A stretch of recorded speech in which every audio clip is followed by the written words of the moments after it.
Bhagavate Vasudevaya. Om Namo Bhagavate Vasudevaya. So today we are reading chapter 17, the divisions of faith, in verse number 1. Arjuna Uvacha Ye Shastra Vidhim Utsrijya Yajante Shraddhayanvita Tesham Nishtha Tuka Krishna Sattvamoho Rajastamaha.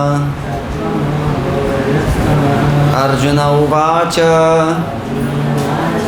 Ye Shastra Vidhimutsrijya Yajante Shraddhayanvita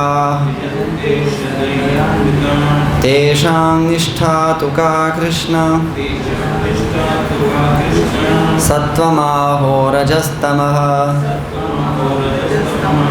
Arjuna Uvacha Ye Shastra Vidhimutsrijya Yajante Shraddhayanvita Tesham Nishtha Tuka Krishna Sattvamoho Rajastamaha.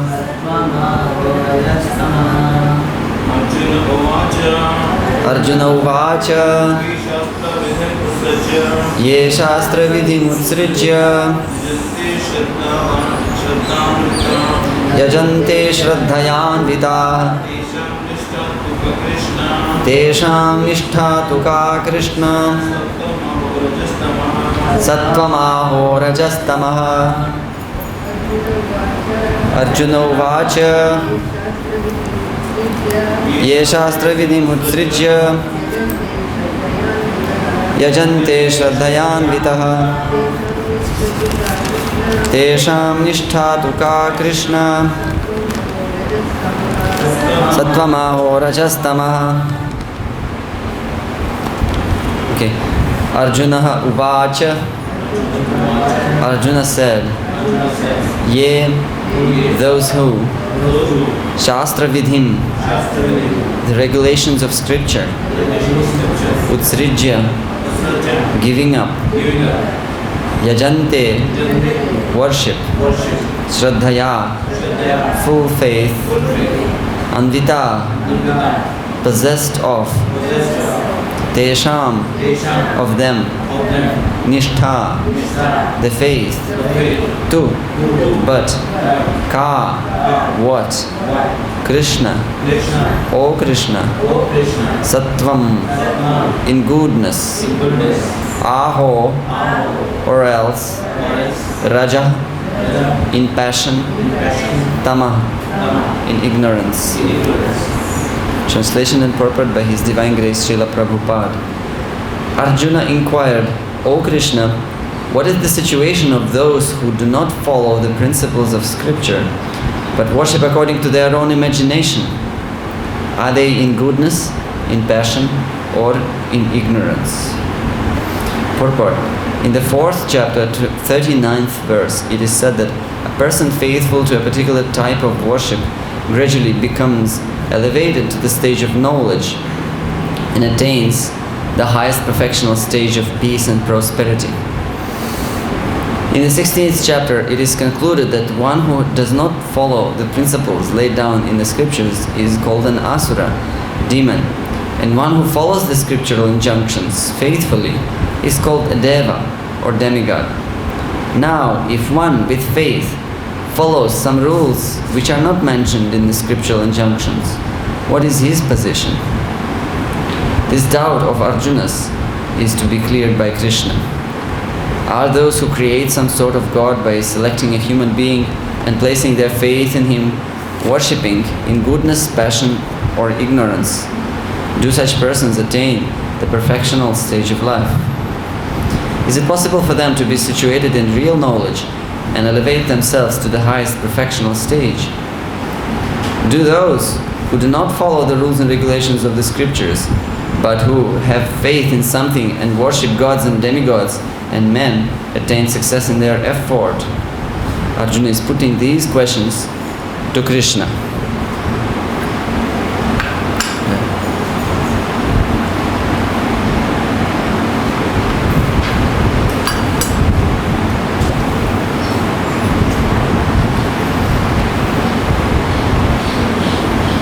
Arjuna inquired, one more time, the verse.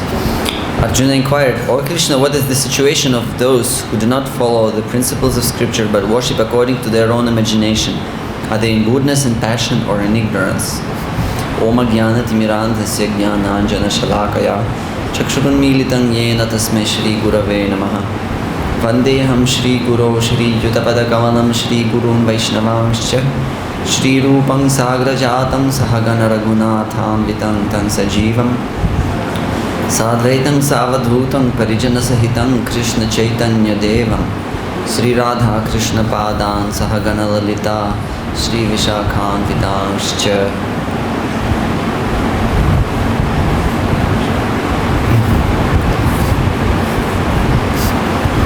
So this is a chapter on faith, yeah.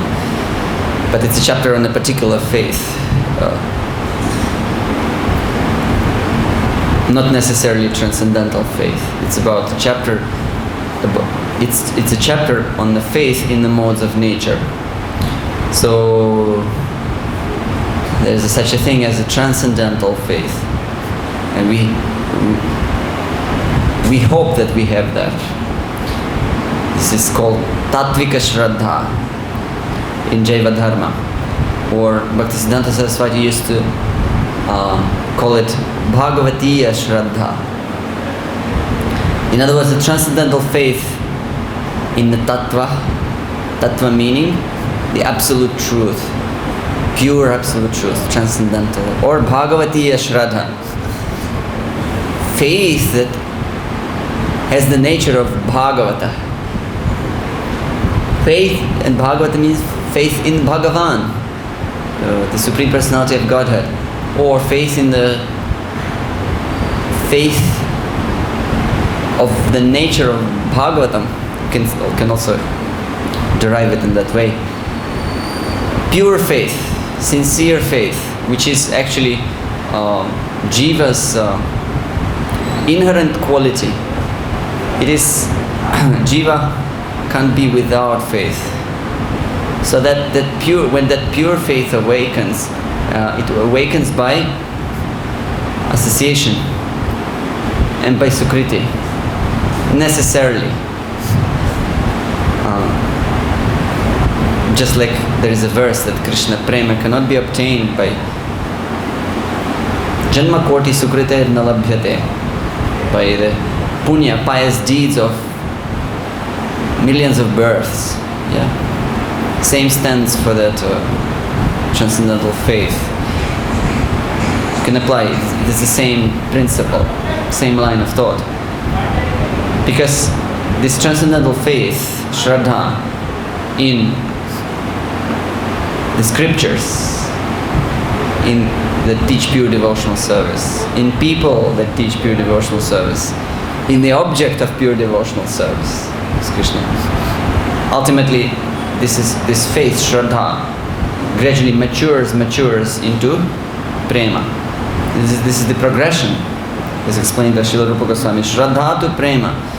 So you can say that that prema, or pure love, which causes total melting of the heart, yeah? In relation to Krishna and everything related to him. So it initially appears as just as a Shraddha, which has to be cultivated. And Shraddha can be generically understood to be respect, regard for a certain object that one is trying to achieve, whether it's material or spiritual. Shraddha is that appreciation of something, faith in something. Look, faith in something doesn't. Faith, how do we define faith? Just as a belief? something more than just a belief. It's a, when we say Shraddha, it's a you know, you may believe in something horrible. Doesn't mean you have an appreciation for it. But when we say Shraddha, it applies to that positive faith, that quality of the soul's consciousness, yeah, that leads a person to the pursuit of that object. That is Shraddha. So this Shraddha, yeah, as I explained, is, you know, of two types. So there is a transcendental one and there is one material Shraddha. So the transcendental one, yeah, it leads us to Krishna Prema, and as just to briefly mention this, several definitions of it. I picked up two of them. One is from Chaitanya Charitamrita. The word Shraddha means firm conviction, Sudridha Nishchaya, that by performing devotional service, all the purposes of all other processes are automatically fulfilled. Karma, jnana, yoga, whatever. So your conviction that you do devotional service and everything will be, you don't need to separately endeavor for other, you know, things. That is Shraddha. Or as Bhaktivinoda Thakur defines it, as a Shraddha is the propensity by which one strives for bhakti, rejecting karma, jnana, etc. The propensity. Propensity is inseparable from a person. Yeah? So by which one strives for bhakti, rejecting karma, jnana. So same spirit is here, transcendental. So basically it's about that faith that Krishna spoke in the 4th chapter, 39th verse. Positive and negative results. 39th. A faithful man who is dedicated to transcendental knowledge and who subdues his senses is eligible to achieve such knowledge. And having achieved it, he quickly attains the supreme spiritual peace. So Krishna says, Shraddhava labhate jnanam. One who has Shraddha, he attains transcendental knowledge. And then he attains the supreme peace. And then one who, but ignorant and faithless persons, ashraddhana, who doubt the revealed scriptures, do not attain God consciousness. Sankshayatma vinashyati. Sankshaya, something that, you know, the doubt. So that person is vinashyati, person is destroyed. For the doubting soul there is happiness neither in this world nor in the next. So they attain nothing.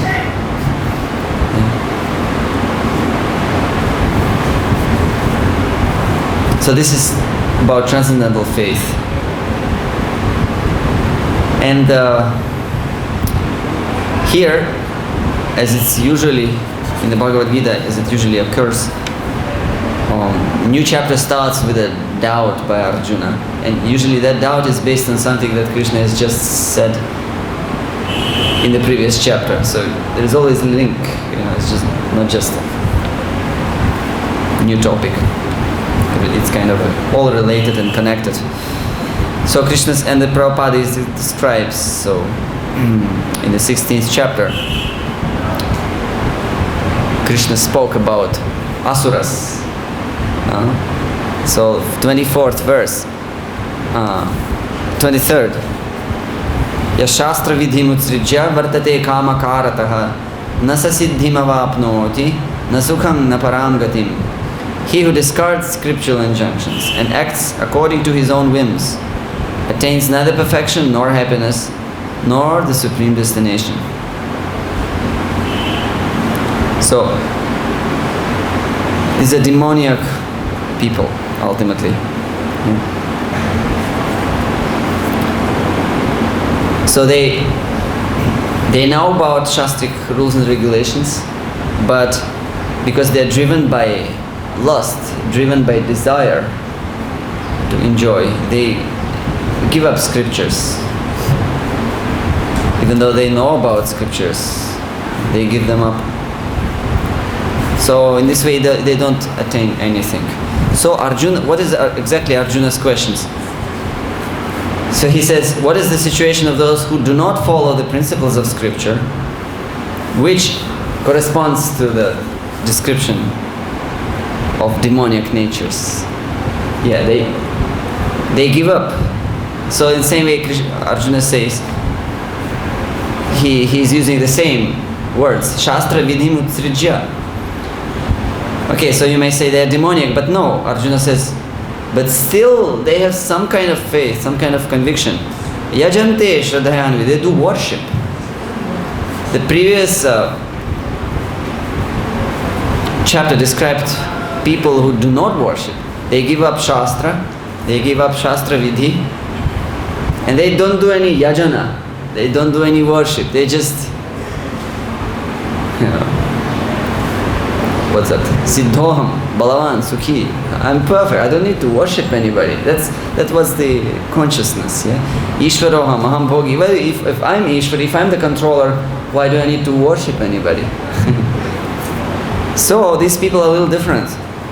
What Arjuna describes. They're similar to the demoniac in the sense that they give up scriptures, but at the same time, they have that they have that divine quality in them because they want to worship. Okay, they perform some kind of worship, and some Shraddha is there. So where are they? What about them? What is their nishtha? What is their situation? In which mode of nature it is? So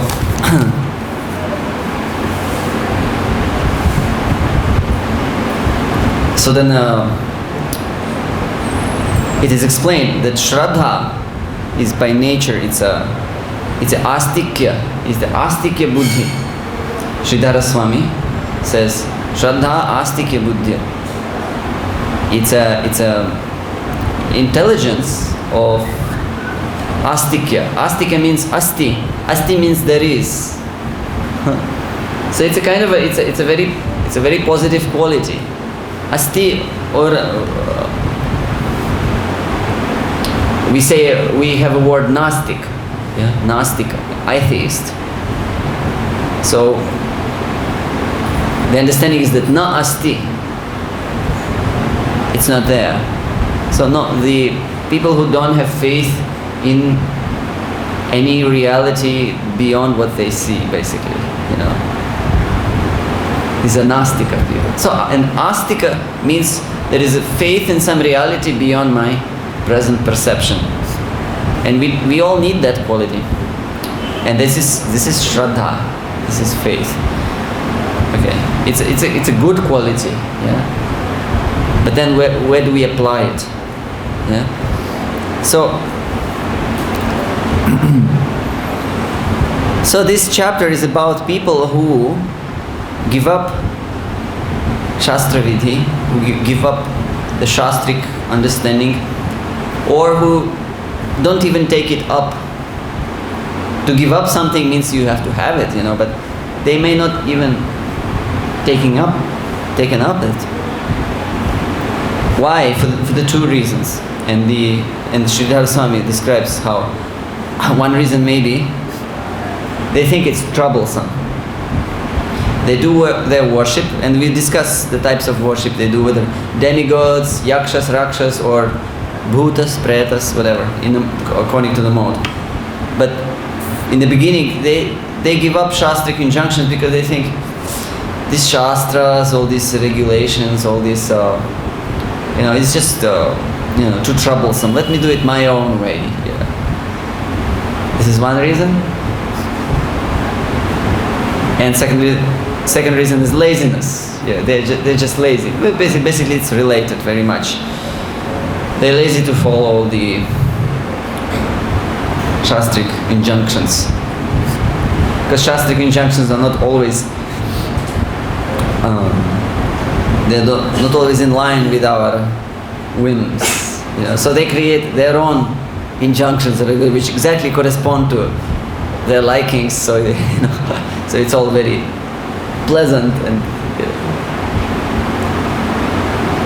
But then the purification doesn't take place. That's the problem. And Arjuna's doubt is whether these unspoken doubt in the back of his mind is whether these people attain to transcendental knowledge. Because 4th chapter said that, those who worship with Shraddha, they attain jnana. We just read it, 439. So Arjuna's doubt is whether these people, they give up Shastra, but still they do worship, and this worship is with Shraddha, it's with faith. Do they attain transcendental knowledge? That's the doubt of Arjuna.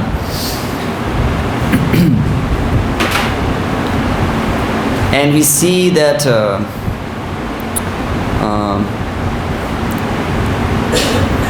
they are divided. Such people are divided into 3 categories: sattva, and later on Krishna will describe how men in the mode of goodness worship the demigods, those in mode of passion worship the demons, and those in the mode of ignorance worship ghosts and spirits.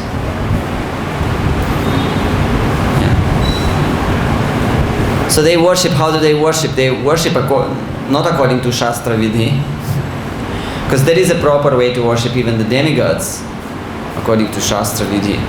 Who's doing it nowadays? Hardly anyone. So they follow, as Baladevi Devotion says, lokachar, the traditions, folk traditions, not Shastric traditions. My mother did this. Oh, yeah. They follow according to,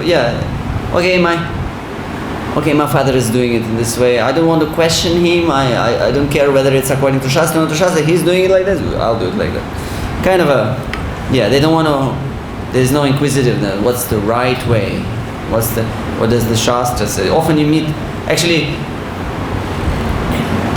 having understood Arjuna's question, I also came to the understanding that this chapter is about the majority of people who call themselves religious nowadays. It's a very relevant chapter to the modern day, because there are so many people who believe in God or believe in a higher reality, but they don't have any inquisitiveness. What's the real source of knowledge? They don't have any interest to know about the Shastra, about the Vedas. You have so many, even in India, so many Hindus are there, but who in this earth reads the books, those Hindu books? Who? People keep Bhagavad Gita at home, but they worship. But then how? Exactly. Shastra Vidhi Mutsrija. They don't take to any bona fide process, they just do it according to their own way. The way they see people, how people do, the same way I'll do. So, so they worship. And do they attain transcendental knowledge? That's the question. And it's we have to consider it carefully. Those who do this type of worship minus Shastra Vidhi in passion and ignorance, definitely no. Because their mode of worship is described a little later in the 5th and 6th verse. It says, Ashastra Vihitam Ghoram. It is harmful to others. Yeah? Their mode of worship is harmful to others. It's full of dambha, hankara, pride, ego, kama, raga, balanvita. It is endowed with lust and attachment. Yeah, and they torture everybody around them and themselves. And even Krishna says, goes that far as to say, they even torture me who I'm sitting in their hearts. Of course, Krishna is, you can't harm Krishna. That's described in the 7th canto by Narada Muni. You can't, demons can't harm Krishna, but he still says so. Yeah. So they are known as demons. So this 5th and 6th verse of this chapter, it elaborates on the people mentioned in today's verse in passion and ignorance. Krishna goes a bit, I guess Krishna, yeah, Krishna just described so much about demons. He's still, it's still fresh on his mind. Okay, but those who worship in sattva, they worship demigods. Of course, we should understand this is material sattva. Because the transcendental faith about which we have spoken in the beginning of the class, it is of the nature of Vishuddha sattva, pure goodness. And even though one might be in a very horrible situation, one may still possess pure faith and pure goodness. Otherwise, what's the meaning of the words apichet sudaracharo bhajate mam ananya bhak sadhureva samantavya samyak vyasito hisaha. Even one may be a worst sinner if he is worshipping me undeviatedly. I consider him sadhu. So one may be in any condition of life, most tamasic, but there is always a space. There is always a space in the consciousness for this transcendental shraddha that we have to understand. It's not that it comes later on. It comes from the very beginning if we are talking about pure bhakti, and this is in fact the qualification for bhakti, faith in it, which expresses itself as a desire to perform it. It's defined by Rupa Goswami. What's the adhikara for bhakti? Every process has to have some adhikara, karma, numerous yajnas, and definitely you must have some money to do the jnana. What do you need for jnana? You need certainly to be detached. You need to be detached. Shankaracharya said, no discussion of philosophy with those who are not sannyasis. Does it apply to ISKCON society? No, because we don't follow jnana, we follow bhakti. So anyway, so yes, those who worship demigods, their faith is in material goodness, and we should understand that the definition of material goodness is it leads to, goodness produces two things as an effect. In the 14th chapter describes the two effects of sattva guna, knowledge and happiness. So it will lead them to some knowledge, but because they shastra vidhi mutsrijya, they have given up shastra vidhi, that will be very, very slow. Some semblance of knowledge they might get. You do meet a lot of people. If you preach around, if you go to people's homes, you meet a lot of people. They are quite religious. They worship demigods, and there is some. If they are dedicated to their mode of worship, even though it's not shastra vidhi, maybe 100%, but some kind of shraddha is there. So there is some kind of semblance of knowledge. Some light is there in their head. You can see. You can actually talk to them. You can actually preach to them. You might have expressed some interest. So this is the point. Yeah, they can attain some transcendental knowledge, but not transcendental knowledge, some knowledge, meaning they might somewhere in the distant future might develop some interest in spirit beyond matter. Yeah. And because they are in goodness, even though because their faith is in goodness, I don't want to say they are in goodness. Their faith is in goodness, even though they give up Shastra Vidhi,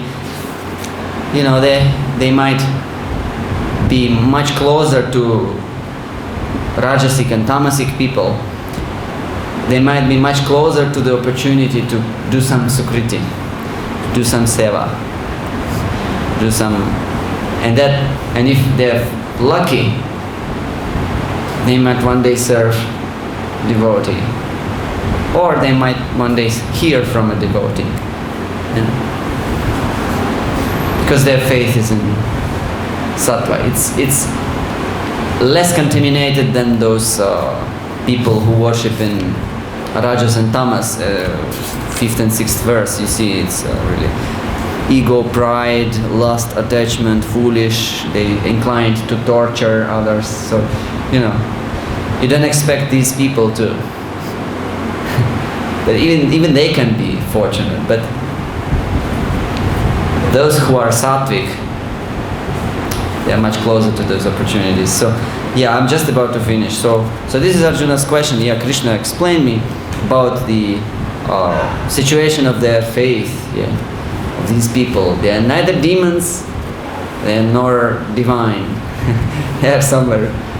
They possess both elements. So Krishna describes, and Krishna will go on, describing their faiths, and then Krishna will go on, continue in this chapter to describe other things as food, austerity, penance, and this information is very much useful to us, and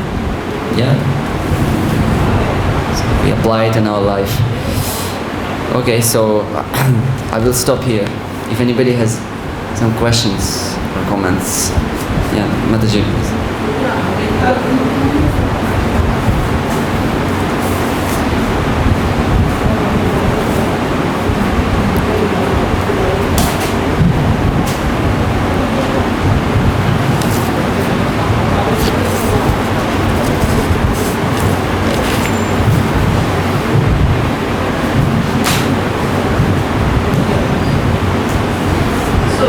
You said the people who worship not in mantra, especially everyone who puja or Lord Krishna in house. So they are not able to get liberation, even though they don't have knowledge, they don't read the Shastra, but they worship with heart of faith. So what is this situation? Well, when Krishna comes into picture, things become different. There what counts is anukulya. You know the definition of devotional service? What's that? That's famous from Bhakti Samrita. What's the first line? Anyabhilashita shunyam. Jnana karma dhyanavritam anukulyena krishna anushilana bhakti uttama. What's the uttama bhakti? That which is free from other motives, that which is not covered by desire for liberation and fruitive activity, and that which is favorable, performed in a mood to please the Lord, and which is constant, anushilana, again and again, constantly performed. So if you look at these criteria, some of them are side characteristics and some of them are essential. So the side characteristics are mentioned first: anyabhilashita shunyam, jnana karma dhyana vritam, freedom from extraneous desires, and not covered by desire for liberation. And then Anukulyena is the Svarupa Lakshana, is the heart of the definition. And then that heart is enveloped by freedom from material desires, freedom from other motives, continuity, yeah, fixedness. So if the person does, he may not have all these other things like freedom from the desires, but if he somehow or other does it with anukulya, with favorable attitude, desiring to please Krishna, even the materialist can sometimes do it actually. He may not be doing it continuously. He may not be, doing it in a pure way, but at least there is some spark, some drop of that desire to let me please Krishna. Yeah, it can happen. So that will be for his good, and Krishna will take note of it, and it will be for, and then that will be bhakti on his part, and then to become uttama, he will have to associate, because by one's own endeavor you can't. It's very difficult to get rid of material ambitions and desires. You need sangha. So that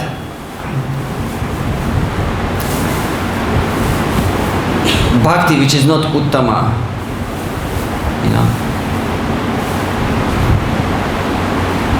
can it give one liberation? It will certainly lead one to liberation.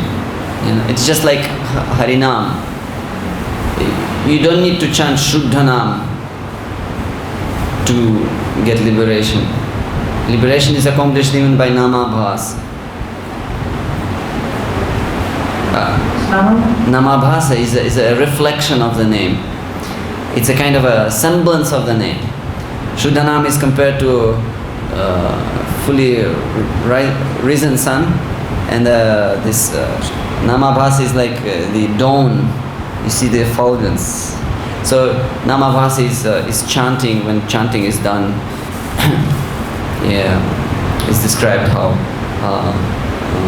as a musical entertainment, as a using the name to denote some another object or something else, or so then and there are other kinds of namabhas.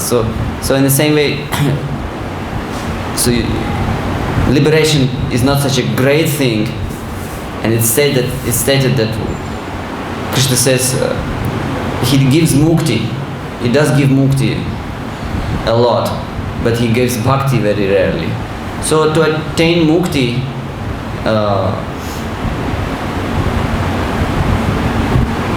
it's not that difficult actually, especially in Mathura, in Braj. You read about Mathura Mahatmya. Rupa Goswami took all the Purana verses that describe the glory of Mathura, that those who come here, there's so many benefits, and very often it's mentioned, attains liberation. If you die here, yeah. If you just spend here one day, you are considered to have performed, thousands of sacrifices. So there's so many benefits done. So yeah, people, you theoretically, you can attain mukti by worshipping Krishna, without following Shastra Vidhi even. But this is not, ultimately it's, these things are glorified. Why? Shastra glorifies all this dham and worship and so on. Shastra glorifies these things because in order to put people in that atmosphere, and there is very big chance that people will meet devotees, pure devotees in that atmosphere, in the dham, while doing worship. People will come in touch with devotees, they will hear from them. So, for that sake, scripture is, promotes any kind of bhakti, I think that's important, like association. Yes. To the Krishna consciousness. But association, how we can tell people to come into Krishna consciousness? Like recently, I just visited my parents' house. My parents are not into Krishna consciousness. Because I'm trying to explain them. But they are good, they have their faith, they have Yes. their faith. How we can tell them what is Krishna consciousness? And not my parents, everywhere, especially with Indians, like it's hard to explain them like what is Krishna consciousness. Well, it's like either you have to be very, very pure, so that your sound can penetrate their ignorance, or anybody's ignorance, and people will get the point. Or people will have to be prepared. People will have to be ready for this transcendental knowledge. So we always try to, we always attempt for that. We preach, we talk to people about Krishna, whether we are, very advanced or not, we try. And it's our duty. On the other hand, we try to give people other means how they can progress in their consciousness to the understanding, by prasadam, by chanting holy names, any other way that bypasses one's mental how to say this, walls. People have put up so many walls of stubbornness, of ego, and so all these things like Harinam, Prasad, it just bypasses all that and goes directly. So the more people are in contact with it, the more they get purified, and then one day some question may arise in their mind. Oh, I remember I heard something about it. Let me know about it more. Or some situation may come in their life that they'll be miserable, and then and then all the amount of hearing or prasad that they have taken in the past, it will all click that time. It will all lead them, what happens? What's the meaning of life? And instead of just drinking and smoking and trying to forget things, their punya, their ajnata sukriti will take them in to devotees or to proper books where they can get it. So we shouldn't be, I guess, too impatient or too frustrated that many people don't understand these words, but it's we have to continue to vibrate that, and by our own example, and at the same time try to benefit people by prasad, other things, so like that. I do the same thing at home, like did the bhajan and then prasad. Yeah, no, I did the same thing, like did the bhajan, night bhajan, and then giving prasad and all that. Maybe hopefully in later their life they will get a little bit understanding of Krishna consciousness. Yes, sure. And also we can also pray. We can also pray to Krishna for the spiritual advancement of different people. You see, in Chaitanya Charitamrita, devotees were praying to Mahaprabhu for, and one devotee prayed, Mahaprabhu, my father is so much opposing devotion, so please make him a devotee. So these types of prayers can always be done. Should be done, actually. It should be done as simply as possible also, so that they don't feel offended that you're trying to take away their whole lifetime of so-called punya. Somehow, if it's just reduced to, in this age of Kali, Kolonas, Devanas, Devanas, Devanas, maybe just reduced to something like that, to some real simple preaching and then have the whole kirtans. The kirtan itself is very purifying. I remember being in Mombasa in Kenya. We had very few devotees, but we would go out almost daily for Mandir Sankirtan. And just as in India, as soon as you stop somewhere, at least 100 people gather around you. And I remember one day in particular, one African gentleman said, I don't understand the language, but there seems to be something very wonderful.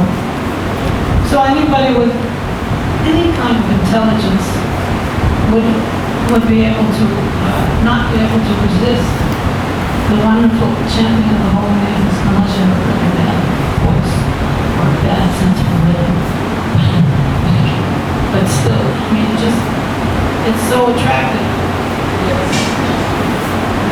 We're talking about people I'm talking about people who were generally, in that time, that was almost 40 years ago, were practically illiterate.